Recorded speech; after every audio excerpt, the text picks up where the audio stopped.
The phone didn't ring. That was the first sign something was wrong. In a world where schedules are stacked months in advance, where assistants chase assistants, where confirmations come wrapped in polite enthusiasm and luxury logos, silence is never neutral. Silence is a message. And this time, the silence was deafening. Before we continue, please hit the like button, subscribe to the channel, and turn on the notification bell for updates. Picture it. A tour that was meant to reset the narrative. A country once considered friendly ground. A carefully timed re-entry into the global spotlight. And yet, no welcome. No red carpets. No eager hosts. No discreet, let's talk details emails. Just a growing void where certainty used to live. So let me ask you something right now. When every major hotel suddenly becomes fully booked, when every high-end restaurant politely declines, when venues that thrive on publicity decide they don't want yours, is that bad luck? Or is that something else entirely? Because according to what would later be confirmed by leadership inside Archewell, the long-rumored Australian tour didn't just stall. It collapsed.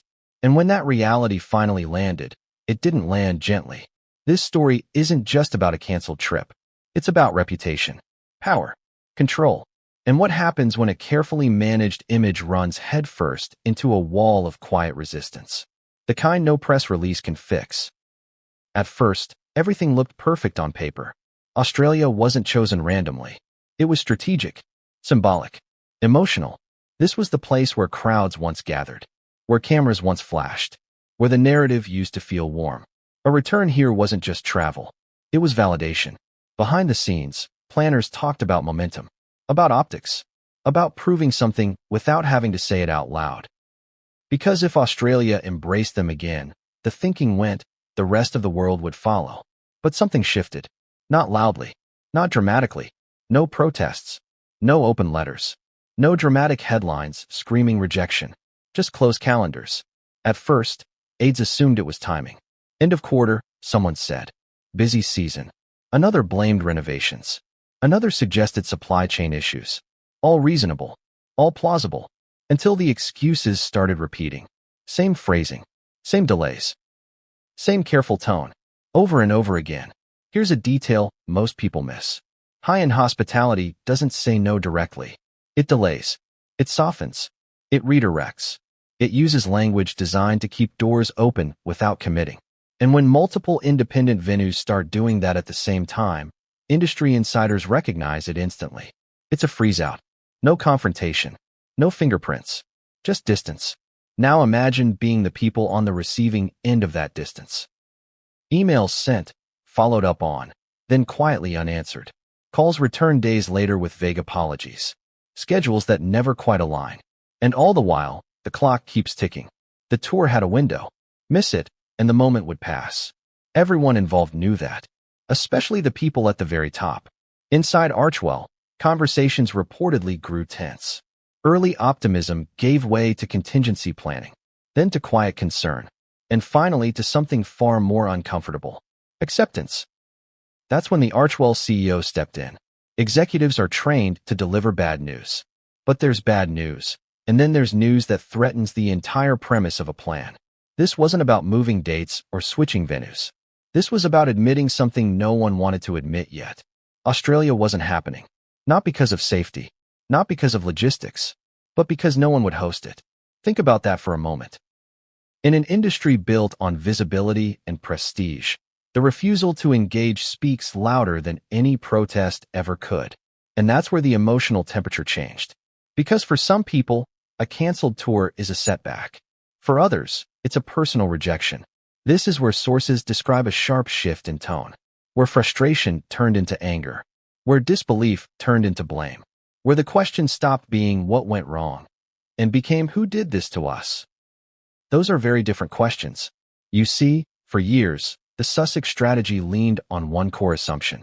That public attention, even controversial attention, would always translate into institutional demand. That visibility equals value. That being talked about means being wanted. Australia challenged that assumption. Quietly, firmly, without explanation. And that's what made it unbearable. Because how do you fight something that refuses to fight back? There were no villains to name publicly. No quotes to refute. No critics to confront.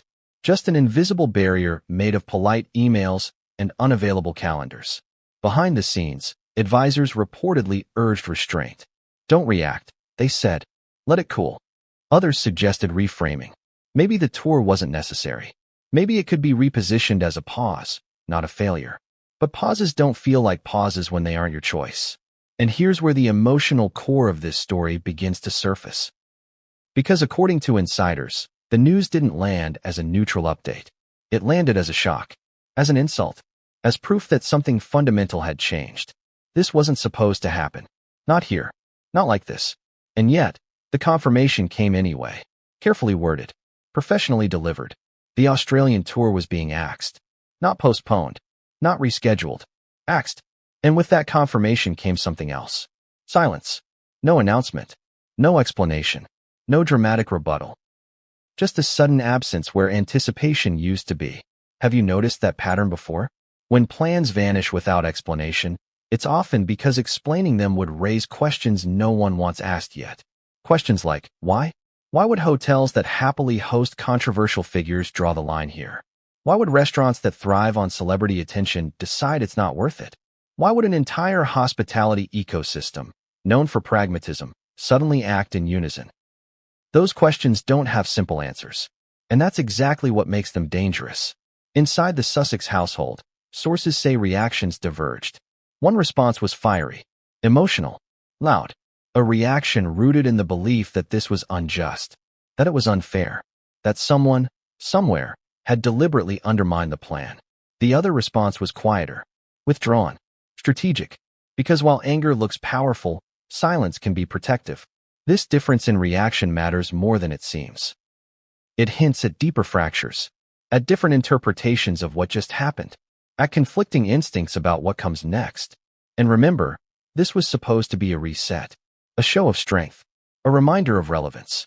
Instead, it became something else entirely. A warning. Australia didn't issue a statement. It didn't need to. The message was delivered through absence, through refusal, through a collective decision not to participate. And once that message was received, it couldn't be unread.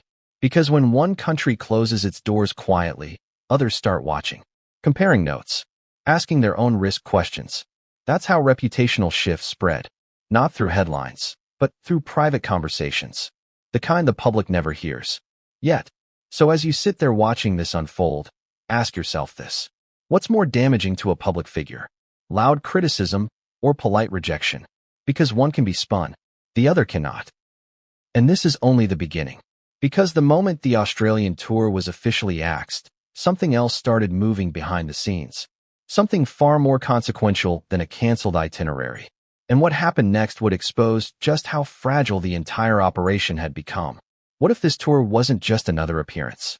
What if it was the plan that everything else depended on? Because that's how it was treated behind the scenes. Not as a bonus. Not as a nice-to-have. As a pivot point. A pressure valve. A moment designed to flip the narrative without ever admitting there was a narrative problem to begin with. This was the tour that was supposed to save everything. Ask yourself this. Why Australia? Why now? Why all the urgency? Because timing tells you what people won't say out loud. After months of uneven press, stalled projects, and a growing sense that the global spotlight wasn't warming the way it used to, the idea of an Australian tour started to take on a life of its own. It wasn't pitched publicly as a comeback. That would have sounded defensive. Instead, it was framed internally as momentum, continuity, a natural next step. But insiders knew better. Australia wasn't chosen for convenience. It was chosen for symbolism. This was the country where crowds once showed up early, where coverage leaned warm, where the story felt simpler, where the applause came before the skepticism. If there was any place left that could still deliver images of enthusiasm without a fight, it was here. And that mattered more than anyone wanted to admit. Behind the scenes, planners spoke in careful language. Optics, engagement, reconnection, all words that sound calm until you realize what they're compensating for. Because when everything is going well, you don't need to reconnect. You just connect. The Australian tour was meant to do several things at once. Reassert relevance. Generate positive imagery. Create distance from controversy without addressing it. And perhaps most importantly, prove that institutions still wanted in.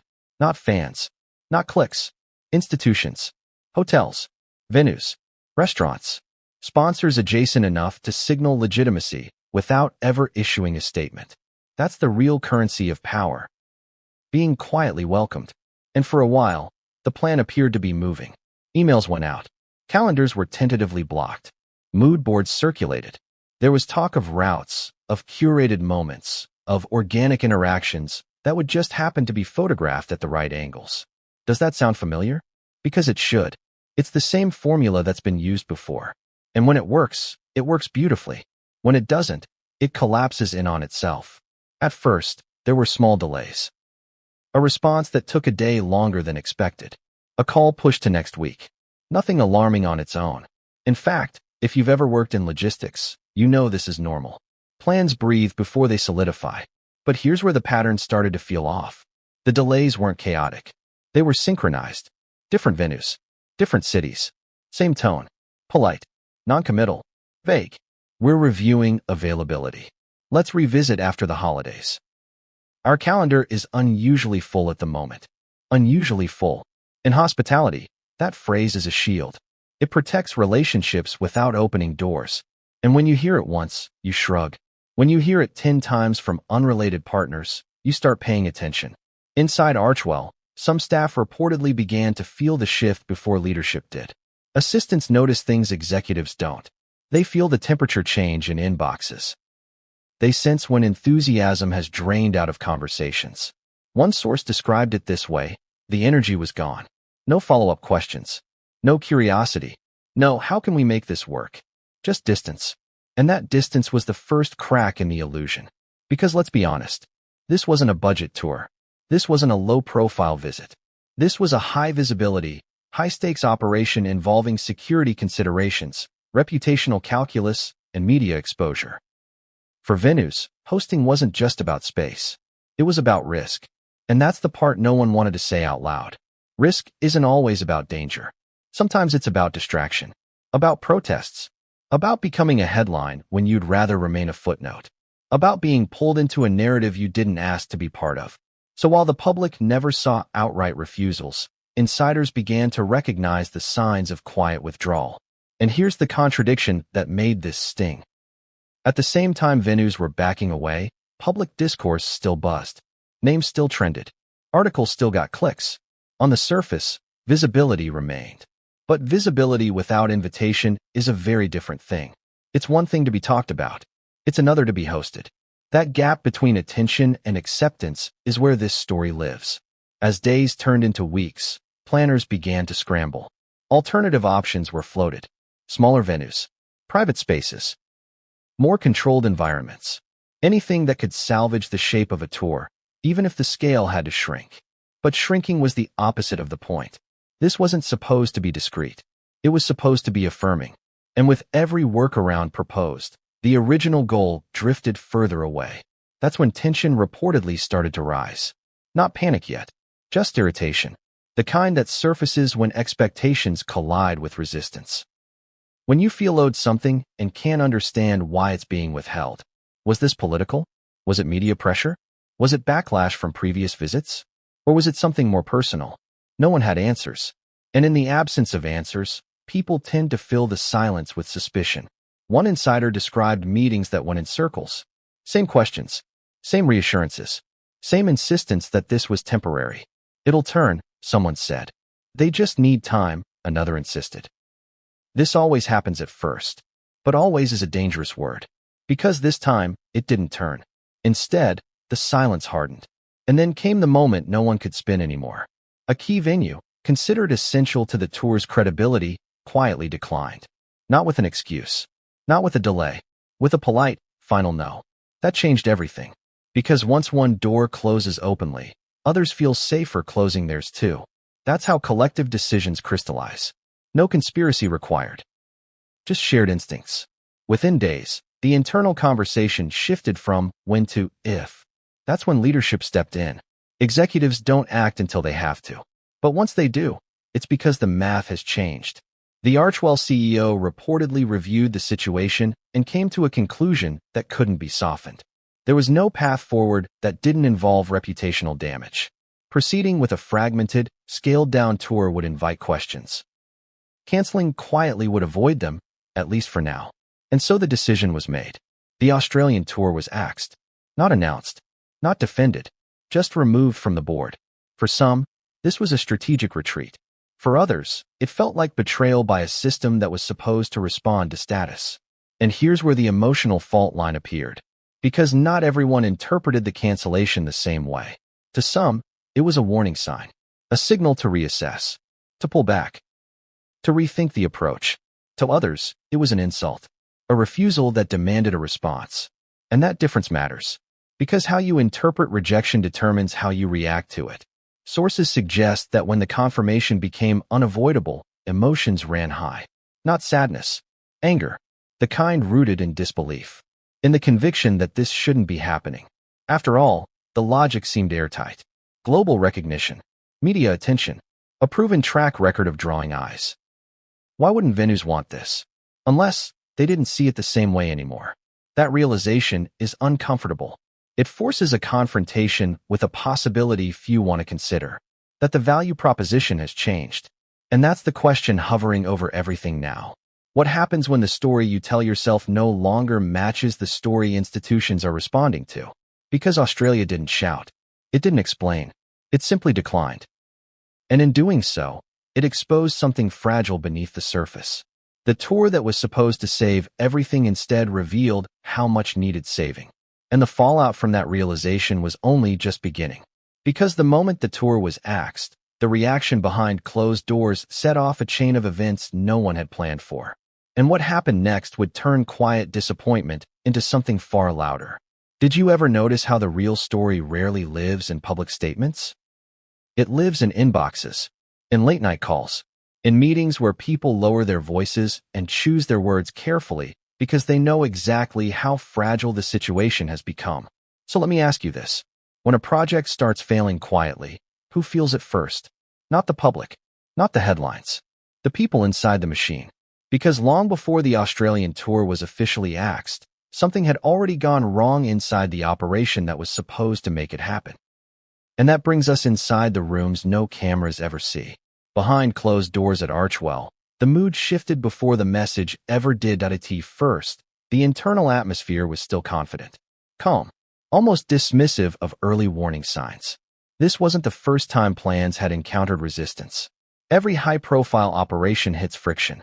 That's normal. That's expected. But this friction felt different. It didn't push back.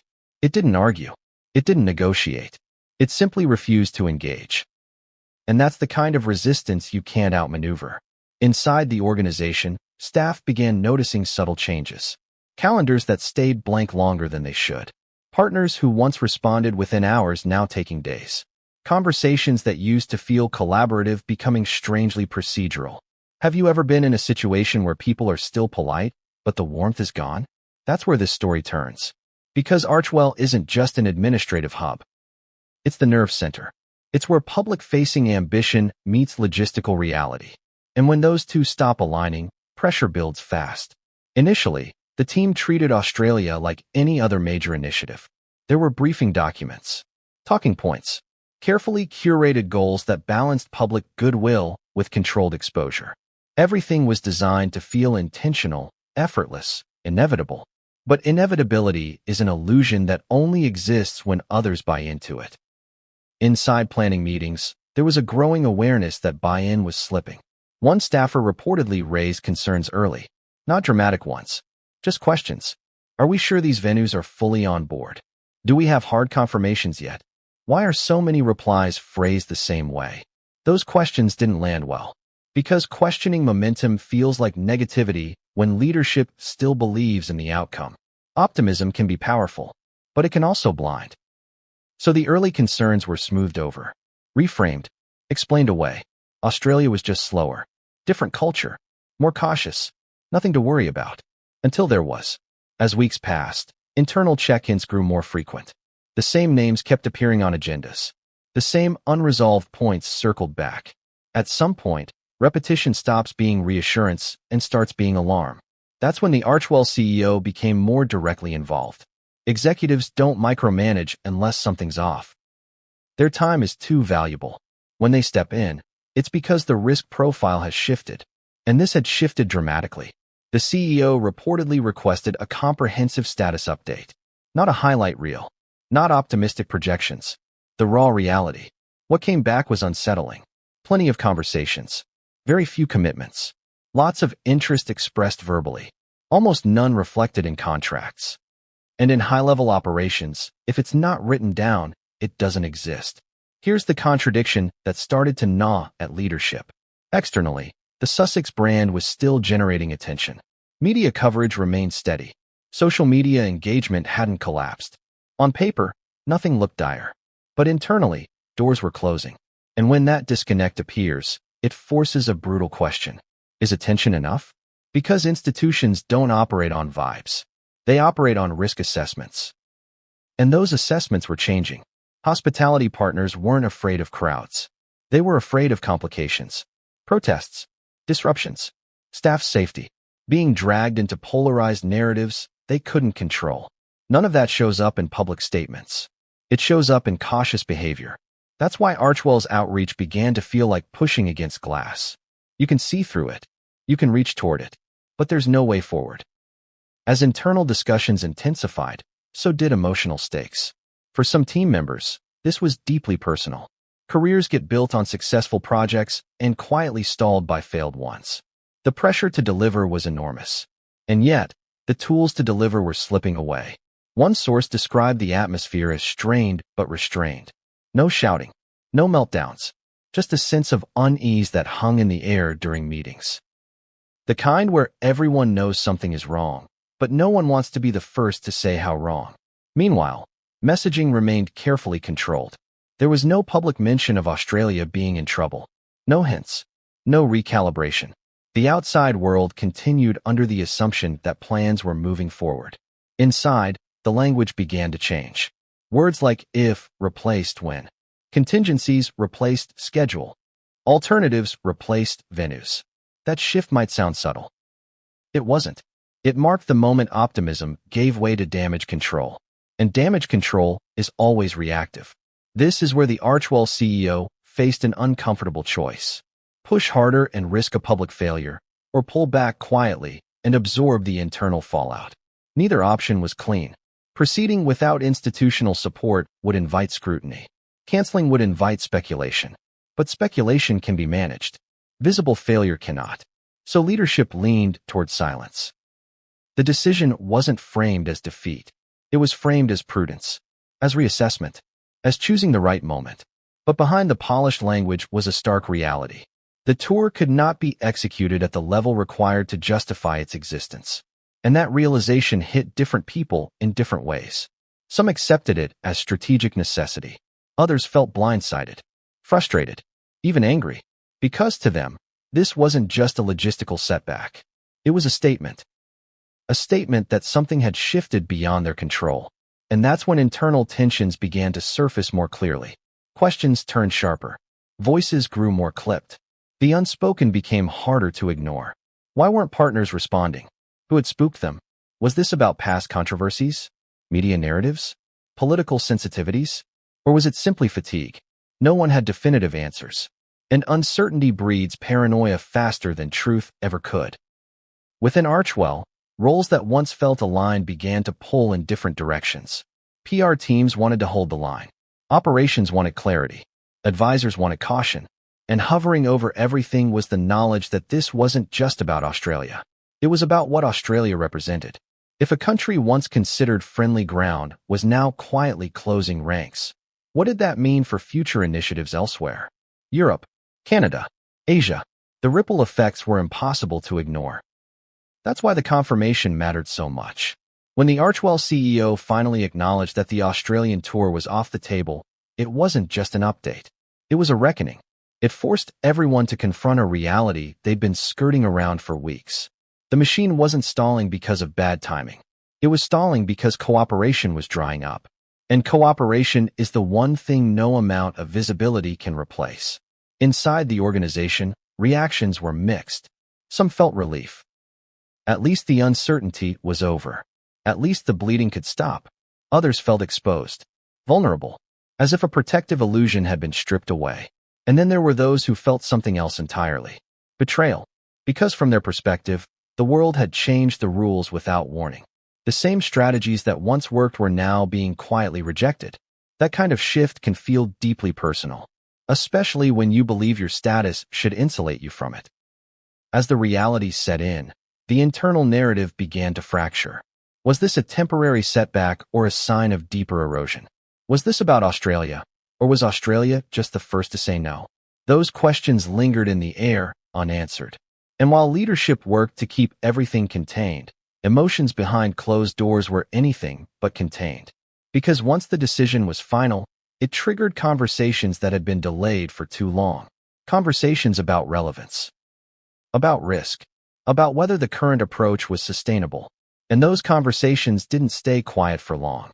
Because the moment the tour was axed internally, the news had to travel somewhere else. To the people at the very center of the story. And when that news reached them, the response would be anything but calm. Why would an industry built on attention suddenly refuse it? That's the question no one could stop asking once the internal confirmation became unavoidable. Because if this were about money, someone would have said yes. If it were about logistics, a workaround would have appeared. And if it were about timing, calendars would have reopened eventually. But they didn't. Instead, something far more unsettling took shape. A wall. Not a loud one. Not an aggressive one. A polite, professional, perfectly reasonable wall. The kind that smiles while it closes every door in your path. This is where the story takes a turn that makes people uncomfortable.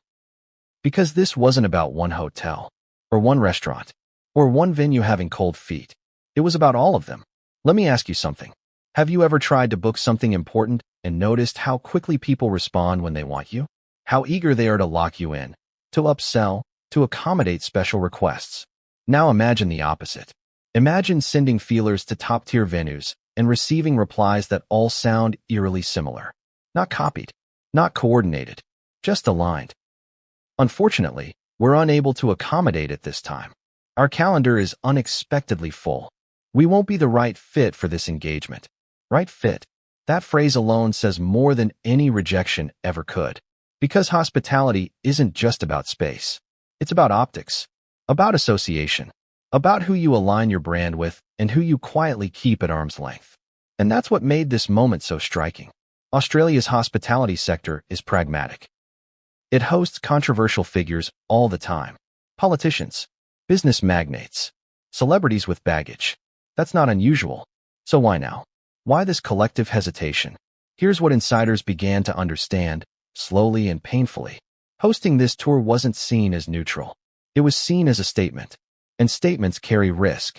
Hotels don't just rent rooms. They host narratives. Restaurants don't just serve meals. They become backdrops. Venues don't just provide space. They lend credibility. And credibility is fragile. Behind the scenes, managers began asking questions that never made it into emails. What kind of crowd would this draw? Would there be protests? Would staff feel safe? Would regular patrons be disrupted? Would this overshadow our brand? Those questions don't require dramatic answers. They just require enough uncertainty to make no the safer option. That's the thing about reputational risk. You don't need proof. You just need doubt. And doubt was everywhere. As more refusals came in, a pattern emerged that planners couldn't ignore anymore. This wasn't about availability. It was about avoidance. Venues that prided themselves on flexibility suddenly became inflexible. Restaurants known for courting celebrity suddenly preferred privacy. Hotels that thrive on international exposure decided this exposure wasn't worth it. Each decision made sense in isolation. Together, they formed a blockade. This is the kind of blockade that never announces itself. It just exists. And once you see it, you can't unsee it. Inside planning calls, the tone shifted again. No longer confused. No longer hopeful. Now cautious. Defensive. Almost stunned. Because no one had anticipated a scenario where demand didn't translate into access. And that's the contradiction at the heart of this story. Public interest remained. Online debates continued. Headlines still generated clicks. From the outside, it looked like relevance. But on the ground, relevance wasn't converting into cooperation. That gap is where brands go to die quietly. One source described a moment when someone finally said what everyone was thinking. What if they just don't want this? The room reportedly went silent. Because once you ask that question, you can't unask it. What if the hospitality industry, known for its adaptability, had collectively decided the juice wasn't worth the squeeze? What if the attention came with too much baggage? What if the safest move was to stay out of it entirely? These aren't accusations. They're calculations. And calculations don't care about feelings. At this point, alternatives were explored aggressively. Private residences, closed-door events, smaller, less visible spaces. Anything that could salvage the tour's structure without inviting public complications. But every alternative came with a cost. Private venues reduce optics. Closed-door events reduce legitimacy. Smaller spaces reduce impact. And impact was the whole point. This wasn't meant to be subtle. It was meant to be seen, to be photographed, to be talked about in a way that felt positive and reaffirming. Instead, the more planners tried to adapt, the clearer it became that adaptation meant compromise. And compromise meant acknowledging weakness, something no one was ready to do publicly. Here's another uncomfortable truth. Hospitality decisions are often influenced by conversations you'll never hear about. Informal calls. Industry whispers. A manager texting another manager.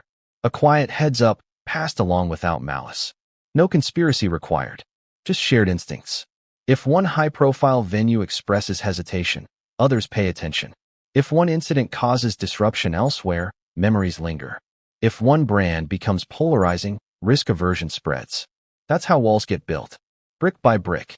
Polite decline by polite decline. As the walls solidified, frustration inside the operation grew sharper. This wasn't supposed to be happening. Not here.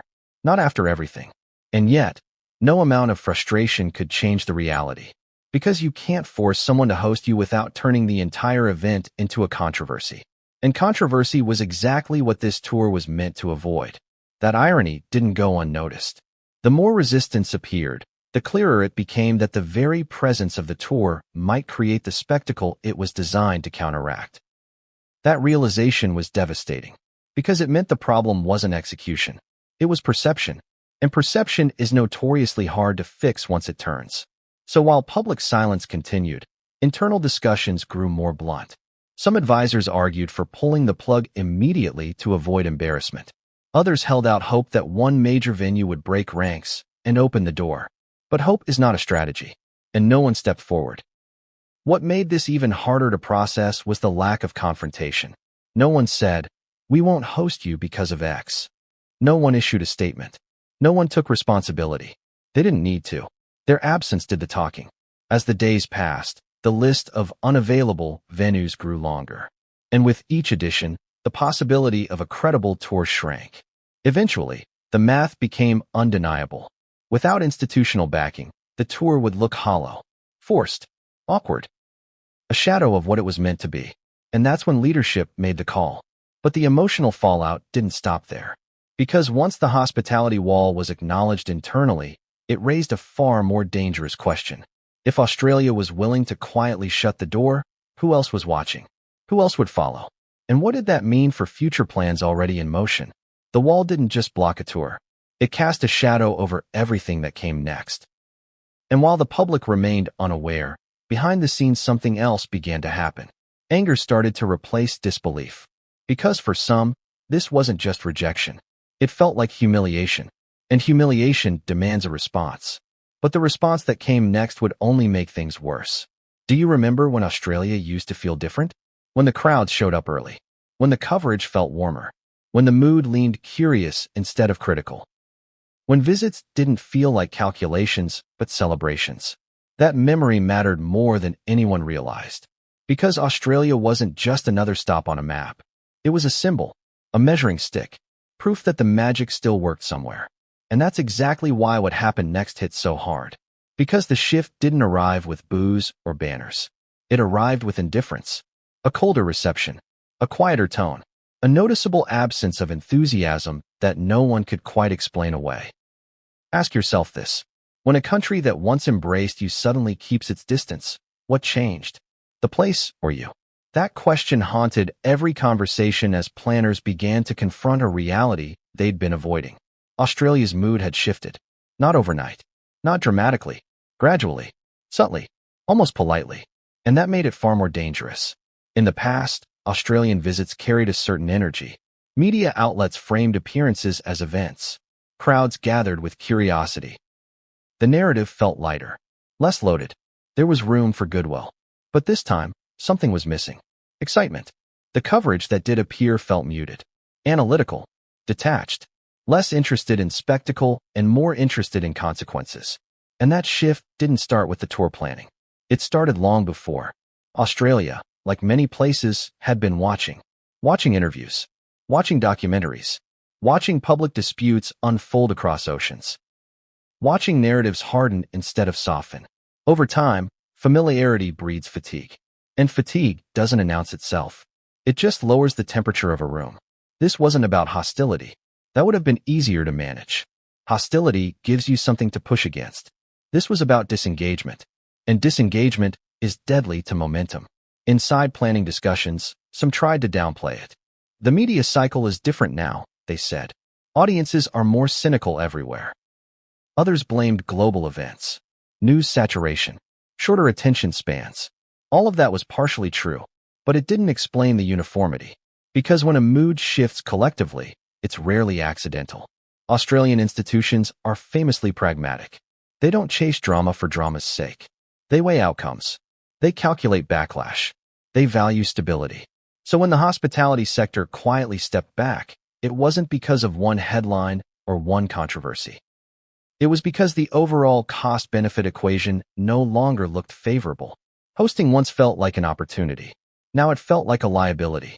That realization stung because it contradicted a deeply held assumption. That global recognition equals universal appeal. That being known is the same as being welcomed. Australia challenged that assumption, and it did so without ever saying a word. Here's what made the shift especially painful. Australia had been positioned internally as friendly territory, a place where the past still mattered, where goodwill could be reactivated. But goodwill, it turns out, isn't permanent. It expires when people feel misled, or overexposed, or emotionally exhausted. And exhaustion was setting in. Australian media coverage had grown more skeptical over time, less deferential, more questioning. Stories that once focused on symbolism began focusing on substance, on outcomes, on inconsistencies. That's not hostility. That's maturity. And mature audiences ask harder questions. As planners dug deeper, they began to see signs they'd missed before. Comment sections that weren't glowing. Polls that suggested indifference rather than admiration. Editorial tones that leaned cautious instead of celebratory. This wasn't backlash. It was worse. It was apathy. Apathy doesn't protest. It doesn't engage. It doesn't care enough to argue. And for a tour built on visibility, apathy is poison. That's why early attempts to generate buzz fell flat. Soft inquiries didn't spark excitement. Teasers didn't ripple outward. Even the idea of the visit failed to gain traction beyond a small, already invested audience.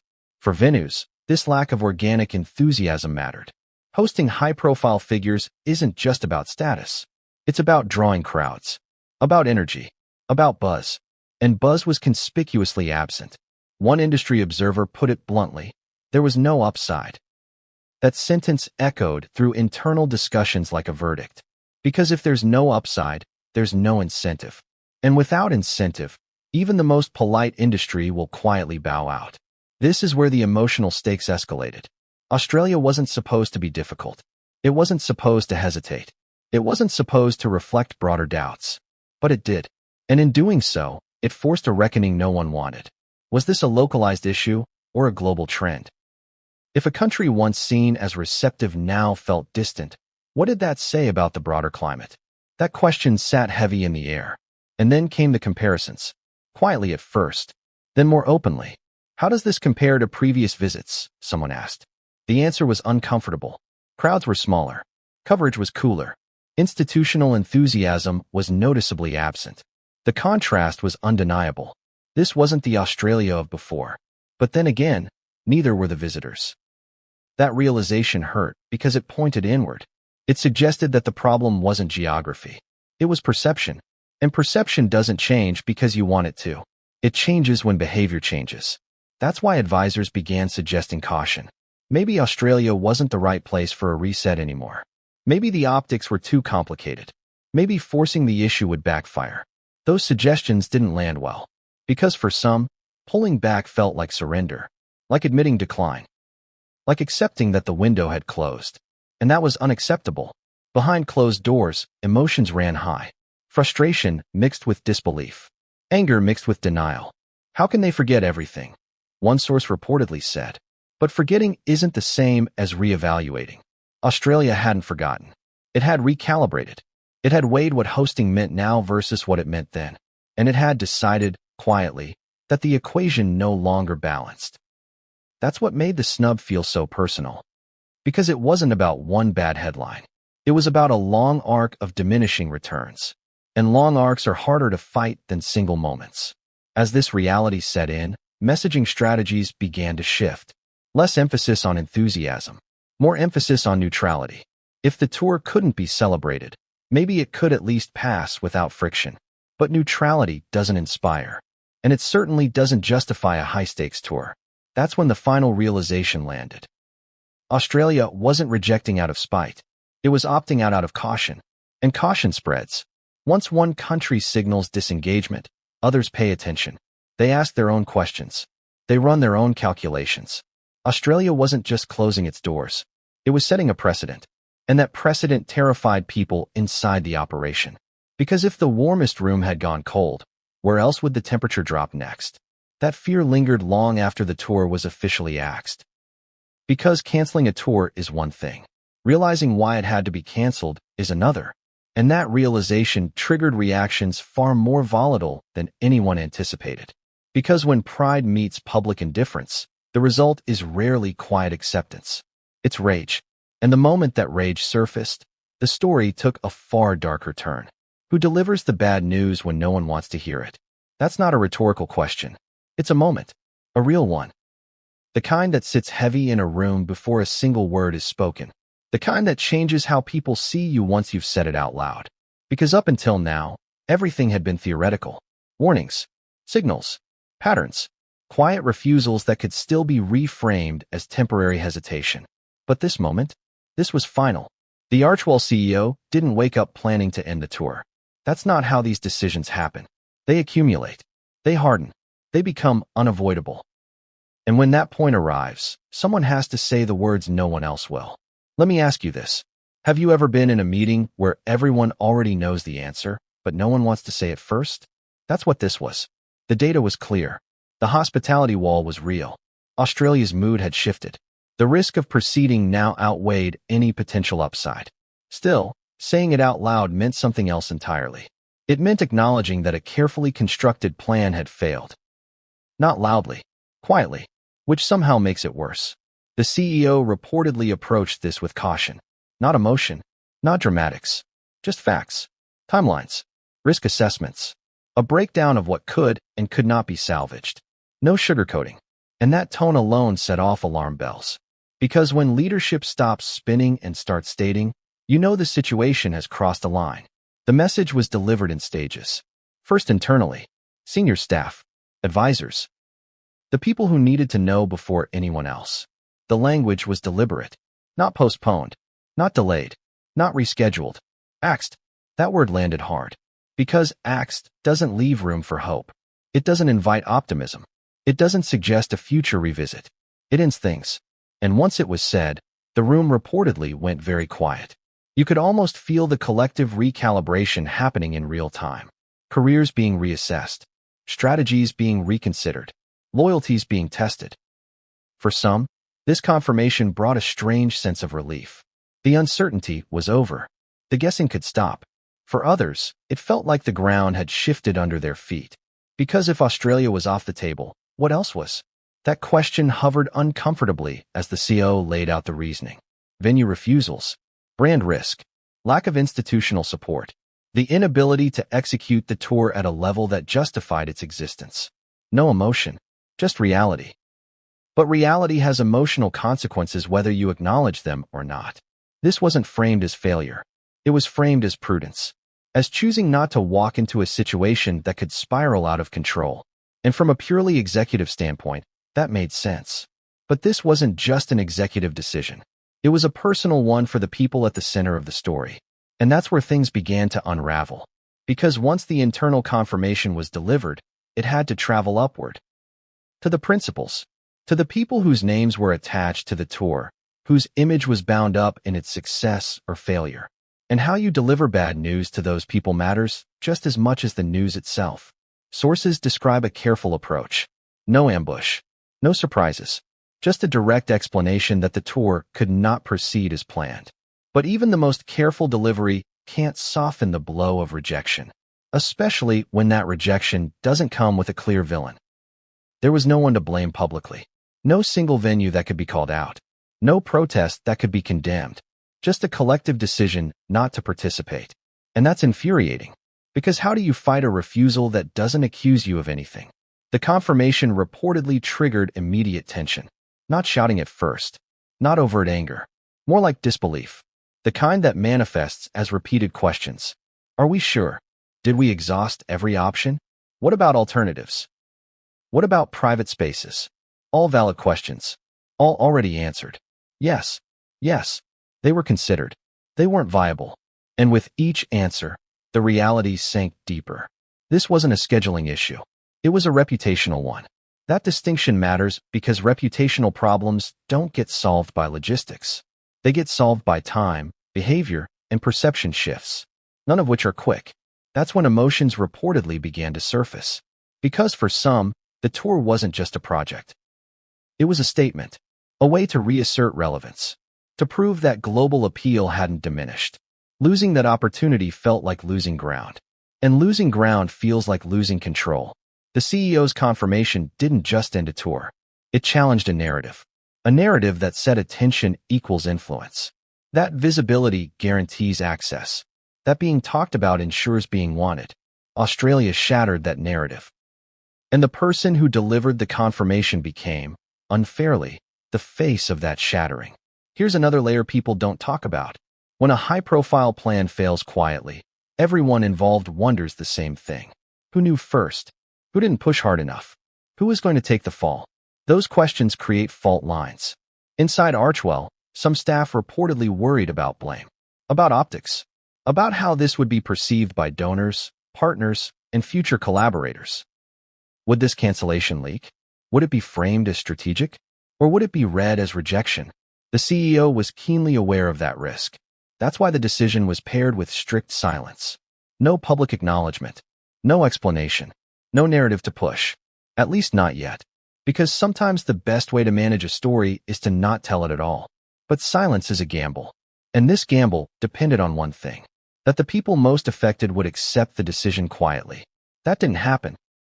According to multiple accounts, the reaction behind closed doors was intense. Not immediately explosive, but simmering. Disbelief turned into frustration. Frustration into anger. Because from one perspective, this wasn't just a tour being canceled. It was a door being slammed shut. And doors don't slam shut without leaving marks. This is where accounts diverge slightly. Some describe raised voices. Others describe icy silence. Either way, the emotional temperature changed. The confirmation didn't land as neutral information. It landed as a personal affront. How could this happen after everything? That question hung in the air, unanswered. Because the truth was uncomfortable. It happened because institutions make decisions based on risk, not loyalty. Because goodwill has a shelf life. Because narratives evolve. None of those answers feel satisfying when you're on the receiving end. Especially when you believe you've already paid the price of controversy. The CEO reportedly tried to steer the conversation toward the future. Toward recalibration. Toward alternative strategies. But it was too soon. The wound was fresh. And fresh wounds don't want strategy. They want validation. They want someone to say this shouldn't have happened. Instead, what they got was confirmation that it had. And that made the silence afterward even heavier. Because once the meeting ended, the reality didn't go away. It followed everyone out of the room. Emails went unsent. Calls went unanswered. The hum of activity slowed. The tour that was supposed to restore momentum had become an internal crisis. And here's the part that changes everything. The confirmation didn't just cancel Australia. It forced a reckoning about why Australia said no. And once that question was asked openly, It couldn't be contained. Because if Australia had quietly opted out, others might already be reconsidering. The CEO knew this. Advisors knew this. Staff felt it instinctively. This wasn't an isolated incident. It was a signal, and signals travel, which is why what happened next didn't stay behind closed doors. Because anger doesn't remain contained for long. And when that anger finally surfaced, it wasn't directed outward at Australia. It turned inward, toward staff, toward advisors, toward the people tasked with making this work. And the person who reacted most strongly would soon make that tension impossible to hide. Because once the confirmation was delivered, the response from Meghan would redefine the entire situation. And that response would take this story from quiet cancellation to open conflict. Did anyone really expect her to take this quietly? Because if you've been paying attention to how power is exercised behind the scenes, you already know the answer. The confirmation didn't arrive as a rumor. It didn't drift in through leaks or speculation. It arrived cleanly, professionally, definitively. The Australian tour was over, and for a brief moment, there was silence. That silence didn't last. What followed, according to people close to the situation, was not confusion. It was not sadness. It was rage. Not the kind that explodes instantly. The kind that tightens first. The kind that sharpens. The kind that looks for somewhere to land. Let me ask you this. What happens when someone who believes deeply in control is confronted with something they cannot control at all? They don't accept it. They fight it. This is where the story becomes deeply personal. Because for Meghan Markle, the Australian tour wasn't just another engagement. It wasn't a line item. It wasn't optional. It was supposed to prove something. Prove that institutions still wanted in. Prove that the narrative could be redirected without apology. Prove that momentum could be restored through presence alone. And now that proof was gone. Not challenged. Not debated. Denied. According to insiders, the initial reaction was disbelief wrapped in indignation. Questions came fast. Sharp. Repetitive. How is this possible? Who made this call? Since when do we accept no? Those aren't logistical questions. They're existential ones. Because this wasn't about scheduling. It was about status. And when status is questioned, emotions spike. Sources describe a moment where the reasoning behind the cancellation was laid out again. Calmly. Methodically. Venue refusals. Risk assessments. The inability to execute at the necessary level. Each explanation landed like fuel. Because from one perspective, those explanations weren't neutral facts. They were excuses. Excuses offered by a system that, in her view, had failed to assert the leverage it was supposed to have. This is where the emotional temperature surged. Not outwardly at first. Not publicly. But in the room, behind closed doors, where reputations are stripped of their polish and reactions become raw. One insider described it as controlled fury. Another called it shock turning into anger in real time. No screaming. No theatrics. Just a hard, simmering refusal to accept the premise. Because accepting the premise meant accepting something far more uncomfortable. That institutions were no longer bending. That attention was no longer enough. That the leverage had shifted. And that realization was intolerable. Here's the contradiction that made it worse. Publicly, the brand still commanded coverage. Headlines still moved. Conversations still sparked debate. From the outside, nothing looked diminished. But internally, doors were closing. That gap between public visibility and private access is where anger thrives. Because it feels unjust. How can they still be talking about us, but no one will host us? One source paraphrased. That question doesn't seek an answer. It seeks validation. And when validation doesn't come, blame fills the vacuum. This is where internal dynamics began to fracture more visibly. Staff who had delivered the news became targets of frustration. Advisors who urged caution were accused of lacking fight. The Archewell CEO's confirmation, while factual, was suddenly reframed emotionally as betrayal. Not because it was wrong, but because it made denial impossible. There's an important psychological shift that happens in moments like this. When reality contradicts belief, the mind looks for a culprit. Someone must have failed. Someone must have sabotaged. Someone must have mismanaged. Because the alternative is accepting that the world has changed. And accepting that is far more painful. According to accounts, Meghan pushed back hard against the idea that the hospitality sector's refusals were neutral. She questioned motives, timing, external influences. Was this political? Media-driven? The result of coordinated pressure? Those questions reveal something crucial. They assume intention. Because randomness is easier to accept than rejection, but conspiracy is easier than irrelevance. If someone actively worked against the tour, then the solution is confrontation, exposure, counteraction. But if no one did anything at all, if the refusals were simply the result of disinterest or caution, then the problem is systemic. And systemic problems don't yield to anger. That's what made this moment volatile. Because the tools that had worked before were suddenly ineffective. Public pressure? Impossible without provoking backlash. Private persuasion? Already exhausted. Media narratives? Risky. Silence. Infuriating. Every path forward came with costs. This is where Meghan's reaction reportedly intensified. Not outwardly in a way that could leak easily, but in tone, in urgency, in an insistence that something be done. Find another way. Call higher. Escalate. Those are commands rooted in a belief that leverage still exists if it's applied correctly. But leverage only works when the other side needs something from you. And that's what had changed. Australian venues didn't need this tour. They didn't need the exposure. They didn't need the association. And that lack of need stripped away bargaining power. The realization of that dynamic didn't land immediately. It fought back. Because this wasn't supposed to be how the story went. This tour was meant to flip the script. To quiet critics. To generate new imagery that could replace old controversies. Instead, it had become a symbol of resistance. Quiet resistance. Polite resistance. The kind you can't sue or shame or spin. And that made it enraging. According to insiders, discussions grew more heated. The line between professional disagreement and personal offense blurred. This wasn't just about Australia anymore. It was about respect. Being told no in this way didn't feel like a logistical decision. It felt like a dismissal. And dismissals hurt more when you believe you've already paid your dues. This is where the internal contrast between Meghan and Harry became impossible to ignore. While Meghan reportedly pushed back, questioned, and pressed for alternatives, Harry's response was markedly different. Quieter, more withdrawn, less confrontational. That difference mattered because it created tension. Two people reacting to the same rejection in opposite ways. One seeing it as an injustice to be corrected. The other seeing it as a signal to pull back.